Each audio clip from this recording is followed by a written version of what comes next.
Today we have a second episode of a three-part webinar with Daniel Schwartz. And but before we start with that, I'm just gonna say what I always say. Welcome to 7 Insider. As you all know, we started this with the outbreak of pandemic as our, in the beginning, modest attempt to see through the noise that we've been exposed and are still exposed, especially during these days of isolation, which I'm sure everyone's experiencing to a certain degree.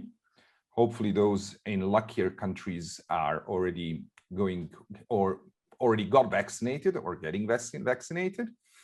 Others like me, where I live in a country where we don't have a plan. So, I mean, vaccination plan.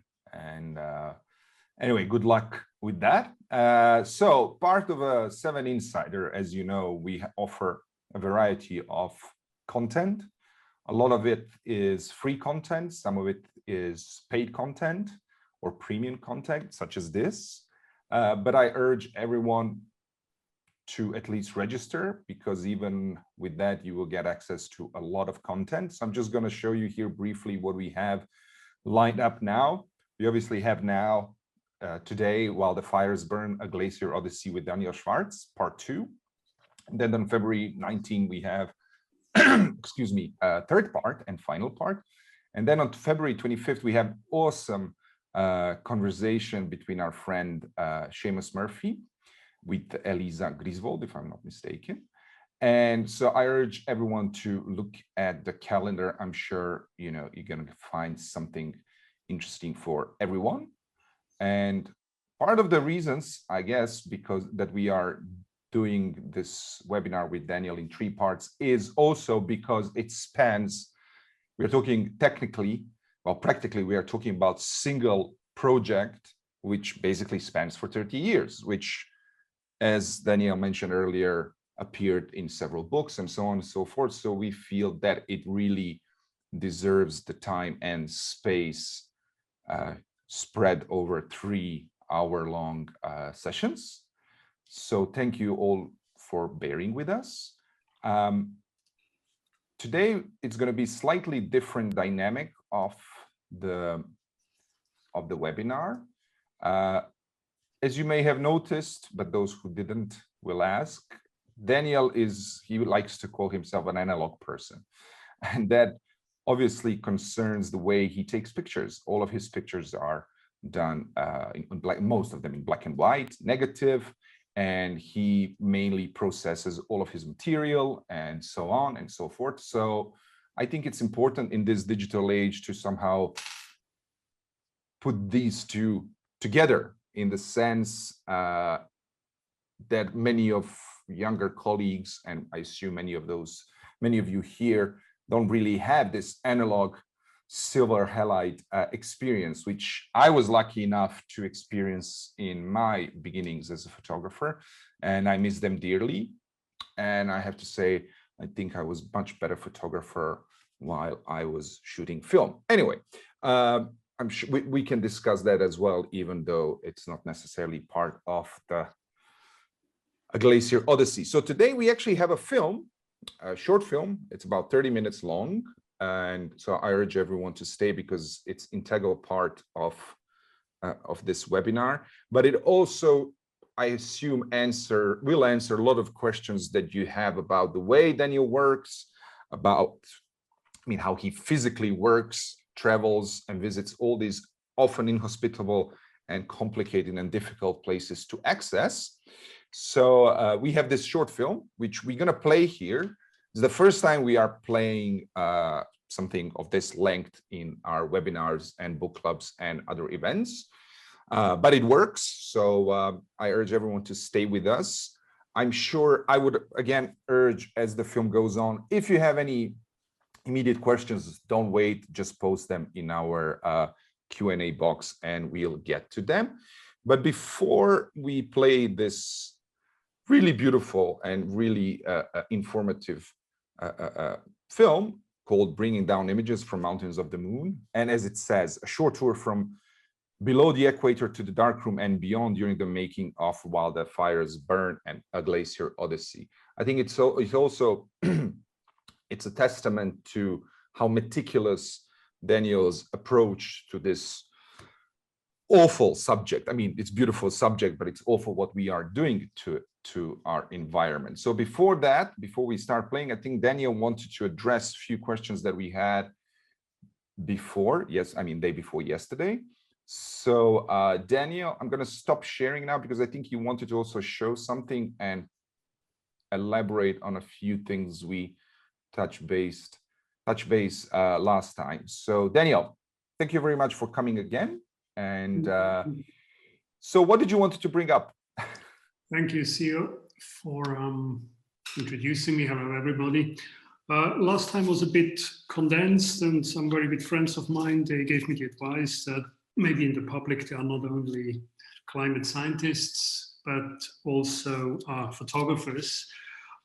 So I would like to just come back to one image which people have been intrigued about, this piece of wood, which was found under a glacier and is 4,000 years old. Now, people would say, what is a piece of wood under a glacier? Now, of course, this piece of wood comes from the glacier, which you see in the pictures on the same slide. It's the Lower R Glacier, and this means Can you just share? Sorry, can you share the image? I don't think you did. Oh, yeah, it's here. You didn't share it. You have to hit share screen. Sorry. Okay, share screen. I need to get out. Share screen. Good. Thank you. Coming up. Yeah. So here we go. Okay. Yes. Yes. Okay. So I don't repeat what I said. The picture is here now. The piece of wood as well. You see, it has a beautiful shape like this. And actually, this piece of wood shows you how the glacier worked on these forests when they advanced 4,000 years ago, squeezing and squashing the wood. Now, this timberline is 600 meters higher than the timberline today, which means that some part of history it was warmer than it is today. And as I already said in the first lecture, you know, we are locked in an ice age. With interglacials and glacials with warmer and less and colder periods. Excuse me, Daniel, you said 600 meters. I assume 600 meters of altitude. 600 meters higher than today's timberline.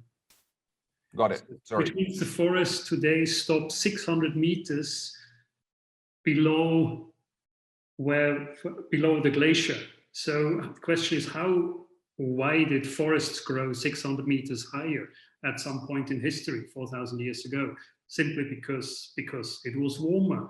And this warm period coincided with the Roman Empire, which of course makes sense, because the warm, stable climate during that time also helped the Roman Empire to expand. And when the Romans crossed the Swiss Alps, they did not see any glaciers, not because they didn't want to see them, or because they were not accurate observers, but the glaciers had retreated so much and the forests had grown up so much that they simply didn't see any ice, right?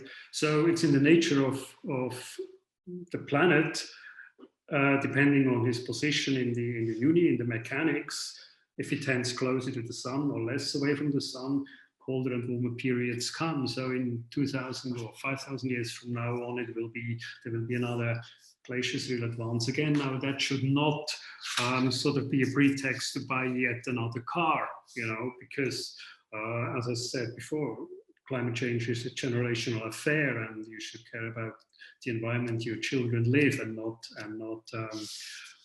or the life expectancy of your children and grandchildren. Not think, well, in 4,000 years it will be cold anyway again. So that's just some words to that piece of wood. And then Ziyah, you had asked me, why do I make books, right?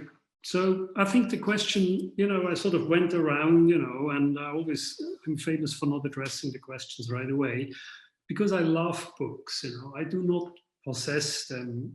As a book collector, I consider myself rather the host of my books, you know, and at night when I sleep, they might converse about time, space, and cultures. I don't know what they are talking about. some books might find it strange in a particular neighborhood, and some might wonder why they are twice in two different sections of my library. But the main thing is that I consider books also relevant as part of my archive. And those of you who have listened to the beautiful three-part section of Hilary Roberts and her American colleague about Photographer's Archive, I strongly advise, and you know what I mean, because the archive is the context of your work. And in the case,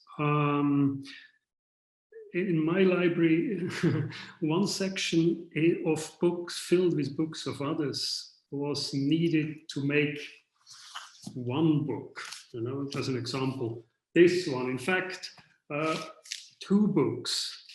So this one is the one with photographs, only photographs. And this one, it's simply 1,000 pages of text. It's a book of captions, which of course we're not able to put into the artist's book. Now that also explains why I'm shooting analog, because all this caption information I simply could not process embedded into an image file. Now you might ask, why don't you take a picture which replaces 1,000 words? And that's exactly the point. We know this term, and I have very big suspicions that it works. And what you see here is really one of my beliefs, and it shows my modus operandi. I think we only see what we know, because many things are hidden. You don't know what is in this container. You don't know what these kids are doing in Afghanistan. You don't know anything if you look at the pictures, except some kids which should be in school rather than playing around in a barren landscape, which is, of course, they are not playing around.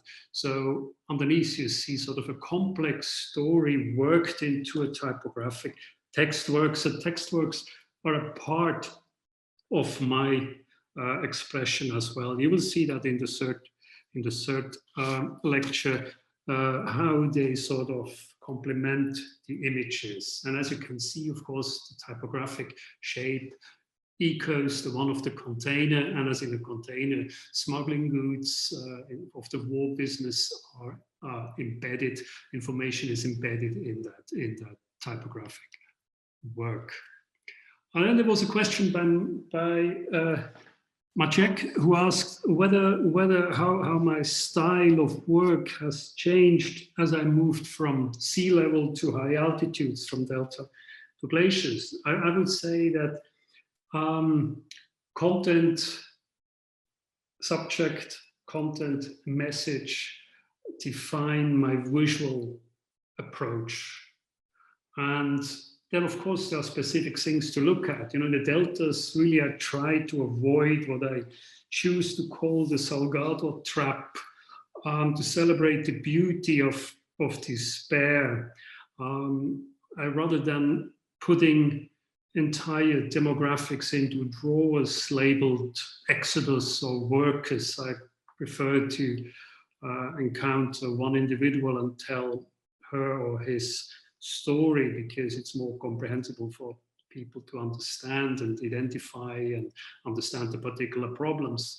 In the case of glaciers, as I started working from the helicopter, you know, once you detach yourself from ground, things start looking nice. But everybody knows the famous picture from the Blue Planet, which the Apollo mission took. I mean, it's not a beautiful place at all once you look close on the ground, but from far away it looks beautiful and perfect, which is not. Now, as you can see here in this diptych, it's the same care I try to give whether I'm looking at a dead body or in a cyclone aftermath, slightly focusing not on the body but on the carcass of the cow in the foreground.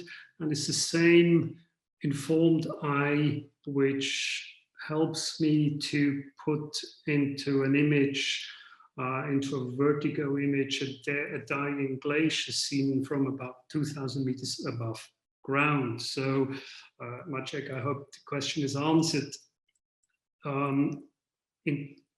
As a principle, style follows the subject, and the underlying quality which I try to give is some sort of compassion and content on information. The image has to provide information as well. It needs to be readable, but of course it needs to invite the viewer first through the visual composition, the magic, the enigma, the secret, the hidden, what you see, all this balance. I have to just say something, because Maciek is actually currently a participant of our seminar for narrative and documentary practice, and we had a talk on style and on visual style. So it's a tricky one, right? In the sense that, especially for people who are younger, but also for those who are less young, like me, we all desperately try to be visually distinctive, right, as photographers, hoping that that would put us on a horizon of, or put us in a spotlight, or call it whatever, of the editors and magazines and eventual clients. And I used to believe that visual distinction is key to basically be different and be recognizable as image maker. But I have to say, as you know, as I'm getting older, I realize that there's a huge also danger in being slave to the visual style, you know, as without necessarily criticizing. But you remember the Danish School of Journalism at some point produced so many photographers who were following this particular style, visual style, closely related to Danish School of Journalism, that at some point you would have, I don't know, 5 winners at World Press Photo, and you couldn't literally say who's who, because all their images looked exactly the same. They followed very to the letter. They followed rules of composition and this particular way of dodging and burning and so on. So Maciek, just to basically add on what Daniel just said, as much as visual style is important and as much as it is our signature, I think the story behind and our vision of the world is probably more important. And as Daniel said, style follows the story, if I'm recalling correctly. And we have to basically constantly adapt the style. Otherwise it becomes mannerism. And that's, I think, quite a dangerous place to be when we are dealing with documentary practice. Anyway, actually, Maciej has a follow-up question. Do you want to take it now, Daniel, or you want to move forward? Let's look at the film, if Maciej can. Okay, sure. Yeah. Okay, Maciej, we'll get back to that later. So people, I'm going to stop sharing Daniel's slides, if that's okay, and I'm going to play this film. So please bear with us. It's a beautiful insight in the way photographer works. And hold on, here it is. So please stay with us, and see you in a bit.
I like to take driving pictures.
hapa kufanya ulinzi. Sasa sio ulinzi ya kuchunga nyinyi, ya kuchunga wenyewe. Sasa mtu kama namna amesimama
größer mindestens, also so blau. Du siehst.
Yeah, this is the chopper. Video, use video. Hey.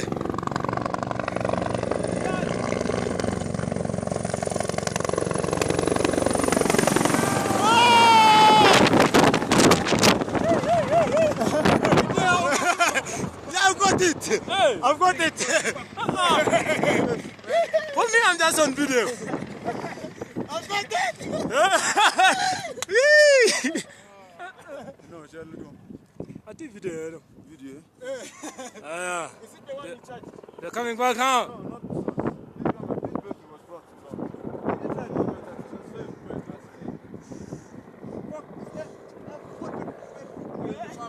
You removed the battery. It was your problem. Katani, why don't you first say something? You guys are on the church and be talking for me and taking video.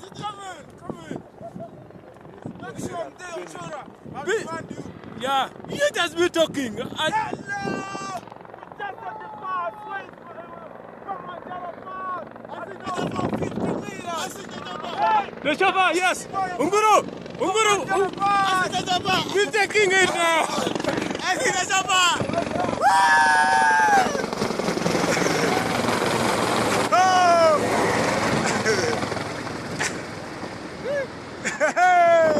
This is me.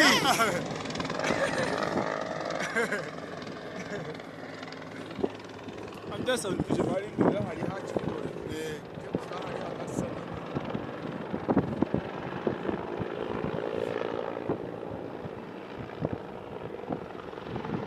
Katende with the chopper. Yes. We're gonna pass for 50 meters. Hey guys, I can see you.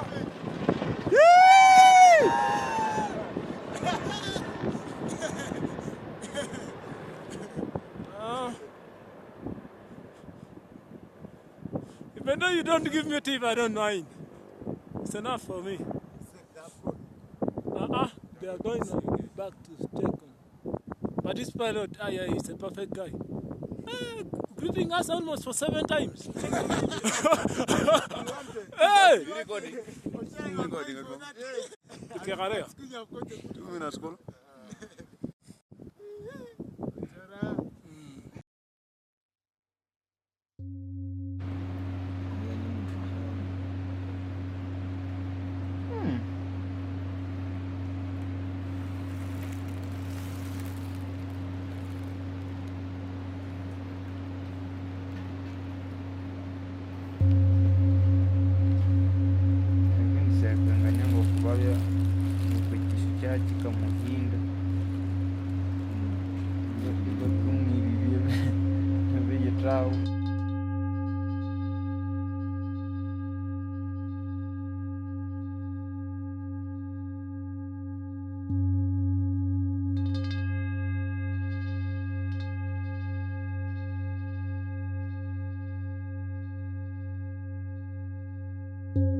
There's a bit of an echo there.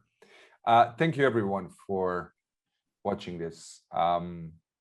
So Daniel, we have some questions here, but I just wanted to, there are some questions regarding your darkroom workflow, some comments from Maggie and so on, but just one question before we move to that.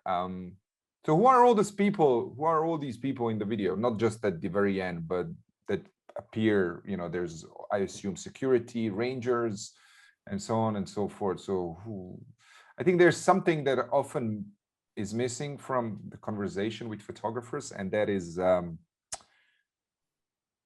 question of fixers or guides or call you whatever. I think they are definitely unsung heroes of all our photos. And I think with projects like this, it becomes crystal clear the value of people we work with in the field. So can you just give your 5 cents on that? Yeah, you have indicated the importance already. I really think it's, you often find people who tell you, I'll get you in, and my question then is obviously also get me out, or in this case, down. And I really think it's these people and those of us who work on front lines and war zones even more, and those who go for topographic expeditions. You really depend on local knowledge, on human and not so much on sat-int, on human intelligence, on people who can tell you who can smell the weather and are totally familiar with everything. They know the sounds. They can tell you, you know, in the Ruwenzori we were told which leaves we can eat and with which leaves we can do other things. You don't want to mix the two.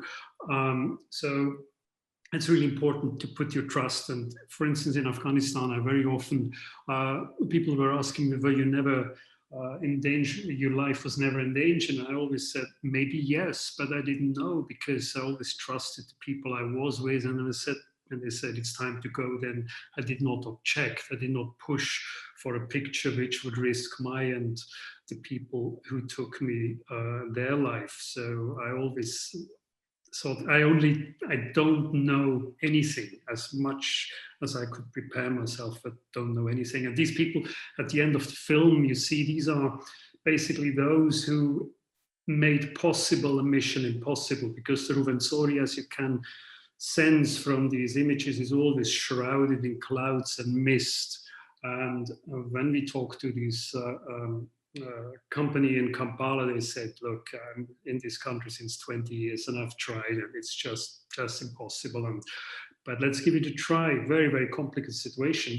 And you have a job to stand by there but you're 30 to 40 kilometers away from the mountain and you only see the silhouette and clouds and things. And so these people, we went with them into the mountains for 5 days, and then we decided, or they suggested they would go on, stay another 2 days and advance to another pass from where they could see the weather coming from Congo on the other side, which was very vital. So we were waiting for the SAT phone ring take off, and we took off in midst of heavy rain, you know, where otherwise we wouldn't have, and went around the clouds and really found in 4 sorties these amazing situations. So really, really lucky. My problem there was I had no way of preparing myself because there was little imagery, no maps, and completely not the case in Switzerland, as we see in the next lecture. So I just had to shoot whatever came. And as you could see, I was measuring my light, as I said in the first lecture. I'm always try to slow down any drama. So using my analog Hasselblad, have to change film, 12 frames only, measuring the light rather than shooting away hundreds and hundreds of pictures. So I really tried to focus on what I saw. And then you could see also that I had to spend much more time to allocate the images to the situations which I'd photographed, because there was very few reference imagery that I knew what I had photographed. And even when I compared all the photographs like those from 1906 by Vittorio Sella, everything is covered in ice. And now I'm looking at rock. So also there, I don't have any reference points. So that was a second adventure then to know what I actually had photographed. And to be on the ground before, to have walked into the mountains for these many days, helped me also to understand then the things I saw from the air. Because as I said before, you know, if you look down, things look nice. but you don't want to have nice pictures. You want to show what is relevant. Absolutely, absolutely. So there's a question about your darkroom. So it's from Victoria Adusanya. I apologize if I didn't pronounce well. So let me just read the question. So I have two technical questions. Are all the photographs in your books based on reproductions of your positive prints, or do you ever work with negative scans? The book on glaciers and was based on scans from the negatives. This one, because it has black and white and color, they were the production of the book was based on RC and C prints. But all my previous books, the one on Delta, the Great Wall of China, and the very first one on Greece, were based on gelatin silver prints, which I made myself, and according to the sizes of the book, more or less, because you don't want to reduce too much. Okay. So I've gone through all the different phases of material to prepare for production of books. The beauty, of course, if you have a gelatin silver print, this print is at Steidel's presses when the sheet comes out of the press, and you can compare with the real image and not on a computer screen, which is calibrated, of course, but on yours it looks different than in the lab, which does it for you. And this, also a question from Victoria is there a place for you to use RC paper in your lab work, or is it budded all the time? Well, it's the same infrastructure I use. You know, I mean, in the film you saw these things which I call my work prints, RC papers. I processed it very quickly, very rapid, and then I really use them as material to work with. And for collectors or for my own archive or for exhibitions, then I do barite gelatin silver prints up to a size of 50 to 60 centimeters, which is the maximum. The one you saw in the film was 40, 50, and as you have seen, the tray with the developer stays in a tray of cooling water to balance the temperature, which is always 20 degrees. Yeah, and let me see, there's more. Just give me a second. There was a follow-up question on visual style from Paul, who's with us on all of these, I have to say, if I'm not mistaken. So he's asking, he's saying, so there are those of us who are trying to transition from one mode of operating to another. In example, news and events to documentary, and wondering if we should, in capital letters, develop a style or not. It feels self-conscious to shoot in a particular stylistic way. So the question is, should or should not? If there is an answer to that, actually. I think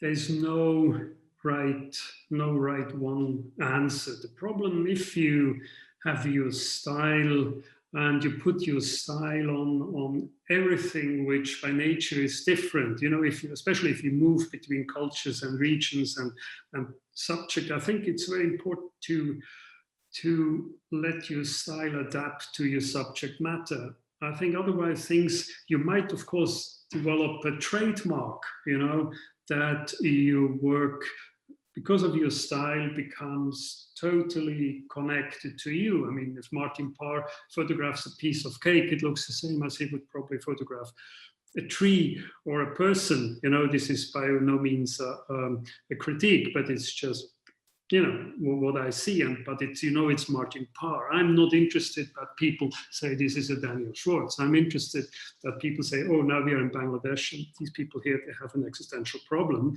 And if a geologist 50 years from now looks at one of my pictures, he say, yes, this guy, he understood what he was looking at, because we can see permafrost thawing, we can see landslides crashing through a moraine because the moraine has been weakened because of the glacier retreat.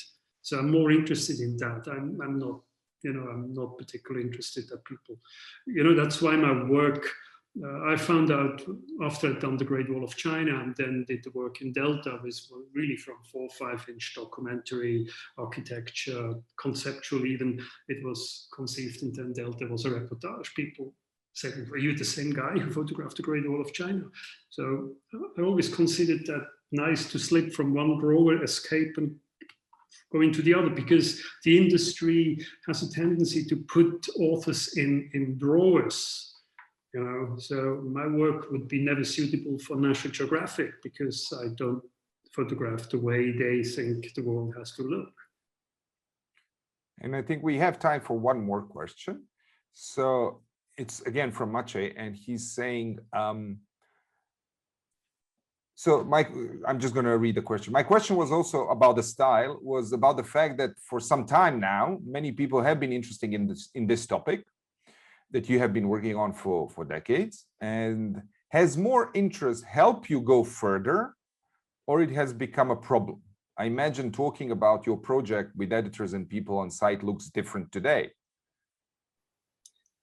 Well, I think everybody who got inspired through other people's work on the environment and on my work is good, because it helps to raise awareness and prompt calls for action. So I think, I'm not, no photographer has a privilege to occupy one territory, because I also think we all have to share things, we all have the privilege to be able to stand on Leonardo da Vinci's shoulders and work on the perspectives he has opened for us. The tricky thing is to come down from Leonardo's shoulders and still be able to provide something decent. But that's a very good, nice challenge, I think. But I think in my personal case, it has never been too early, or more difficult now. But people trust me. They say, "Yeah, you have done that all the time. Why didn't we see it?" Yes, because I said before, it was difficult. It's difficult if you work in the media to get a publication for something which is not in the headlines. Brilliant. Okay, people, thank you very much. I think we are on time. We still have one more lecture, webinar, and it's day after tomorrow. So I don't know, Daniel, if you want to say what you're gonna talk about. What are we going to talk about on Friday, or you want to? In the third lecture, we are going basically to look into the making of this book. So this section now is sort of to get you a little bit, to get you out in the field, to see the guy who's dragging himself up to the mountain and on slippery ground down again without trying to fall, depending on this wonderful people's help to survive and bring down his images. And you saw some maquette versions ultimately leaving in that book, and I will guide you through the making of that, not of the book, but it will be more than focused on my work on glaciers in Switzerland, as well as in Pakistan and some other places where we find things under the glacier. Brilliant. Thank you, Daniel. Thank you, everyone. And see you day after tomorrow. Take care. Bye.